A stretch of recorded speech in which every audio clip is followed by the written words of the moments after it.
Hey guys, Assalamualaikum. Welcome to another vlog. আর আজকে হচ্ছে 17th Ramzan. আর আজকে আমি আবার যাচ্ছি আমার সাথে ডাক্তারখানা। আজকে হবে ব্লাড টেস্ট। আর এই দেখ সুলতানা তোর দেওয়া পড়েছি। চলো তাড়াতাড়ি যাই। স্বাস্থ্য সম্পদ, নিজের স্বাস্থ্যকে আগে রাখিও।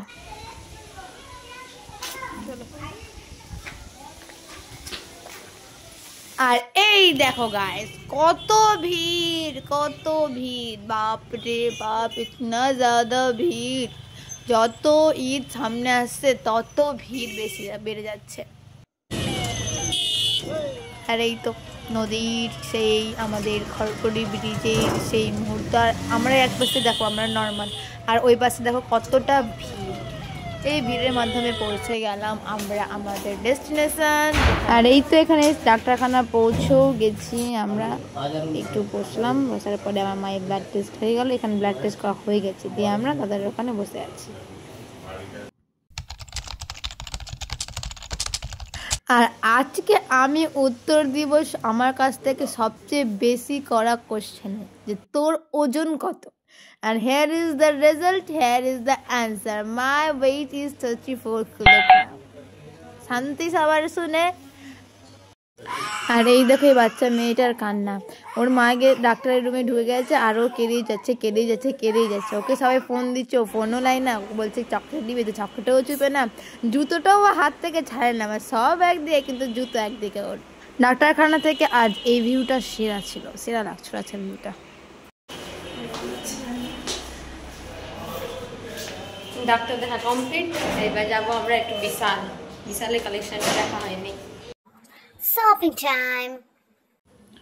আর এই তো বিশাল মল পৌঁছেও গেছি, আর বিশাল মলের ভিতরে আমরা ঢুকেও গেছি। আর ছিল খুব কালেকশন ছিল, খুব একটা ওয়াও লাগেনি, খুব একটা খারাপও লাগেনি। আর আমার তো একটাও কিছু পছন্দও আসেনি, এরকম ব্যাপার ছিল। মোটামুটির মতো কালেকশন ছিল, বাজার হয়ে কালেকশন জামা শপিং একদিকে, আর এই ভিডিওটা একদিকে। আই লাইক দিস ভিডিও ইয়ার।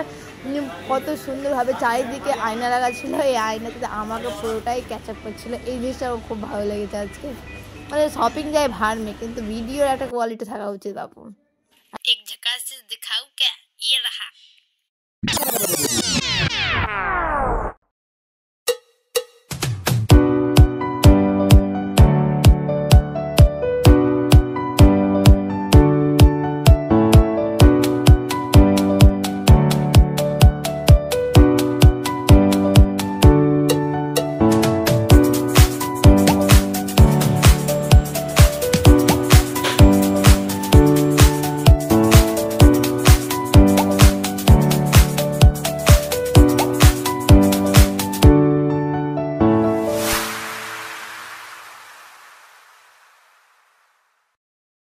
আবারও খালি হাতে বেরিয়ে গেলাম মল থেকে, আবারও কিছু পছন্দ এলো না, দিয়ে আবার ঢুকেছি আমরা। এটা ছিল সিটি মেট্রো বাজার। যারা রঘুনাথগঞ্জের বাসিন্দা, যারা জঙ্গিপুরের বাসিন্দা, তারা জানে। এখানেও আমার কোনো কিছু পছন্দ হয়নি, শুধু এমনি ভাট ঢুকেছিলাম, কোনো কিছু পছন্দ হয়নি আমার। দিয়ে চলে এসেছি একবারে বাড়ি। আর বাড়ি আসার পরে চলে গেছিলাম পড়ে এসে আজকে আমার অতিরিক্ত ঘুম আসছিল, ওই জন্য আধা ঘন্টার মতন ঘুমিয়ে নিয়েছি। আর একদমই উঠেছি ইফতারের টাইমে। এটা হচ্ছে ইফতারের পরের থালা, ঠিক আছে, কোনো রকম জাজ করি হলো ইফতারের পরের থালা। দুধ সব কিছু কয়েকদিনটা জিনিস খাওয়ার পরে এরকম থালাটা অবস্থা হয়ে গেছে। তারপর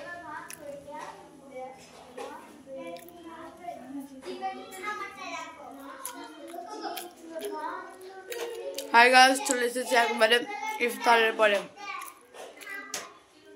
ওদিকে আমার টিউশন পড়তে চলে এসেছে, ছেলেপিলেরা চিল্লাছে কত।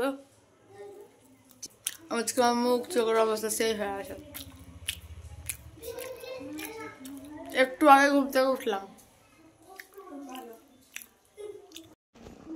এখানে কিন্তু আমি আমার নিজের স্টাইলেই খাচ্ছি, ঘুগনি দিয়ে বেগুনি, যেটা আমি খাই। তারপরে পড়ানোর পরে চলে এসেছি একেবারে বলবো না, চা খেতে, যেটা আমি খাই, যেটাকে সারা দিন অচল। খাবি না? খাবি না চা? আমি নাই খাবো না। भी कैसे कर दिया उसने। মাদ্রাসা যাবি ভাই যাবি হোস্টেলে পাঠাবো তো কথা তোকে ভর্তি করে নিয়েছি তুমি যাও না। তো ইফতারের পরে চলে গেছিল আমার আম্মি দিদি ছোট আন্টি আর ছোট আন্টির মেয়ে ছেলে জিজু সবাই মিলে বাজার করতে। আর ওখানে গিয়ে আমার আম্মি আমরাতের জন্য এই জামাটা এনেছে আর এটা এনেছে দাদার জন্য জাম কালারের shirt with sky denim mix করে যে কালারটা হয় না ওই কালারের জিন্স। এই জিন্সের কালারটা আমার খুব পছন্দের কালার।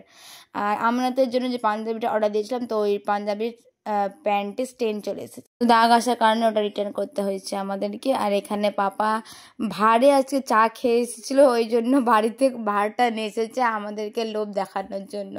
এখানে পাপা আমাদের সবাইকে লোভ দেখাচ্ছে। আর এই তো রাত হয়ে গেছে, ডিনার করা সব কমপ্লিট করে নিয়েছে। আর এখানে আমি বসে গেছি প্রজেক্ট করতে। প্রজেক্টের এবারকার ছবিগুলো অনেকটা মুশকিল ছিল, আমি তো এখন একটা ছবি আঁকতে আমার বাকিও আছে। তো এইভাবে উড়িয়ে উড়িয়ে সব ফেলে দিচ্ছি সব জিনিস। হেই গাইস, তো এখন আমি প্রজেক্ট লিখতেই থাকবো। তো আজকের মতো ব্লগটা এখানেই শেষ করছি। দেখা হবে নতুন একটা ব্লগের সাথে। তব তক के लिए सावधान रहे, तब तक रहे मिलते हैं सहाना जायरे के दूसरे पेज पे। बाय बाय, अल्लाह हाफिज।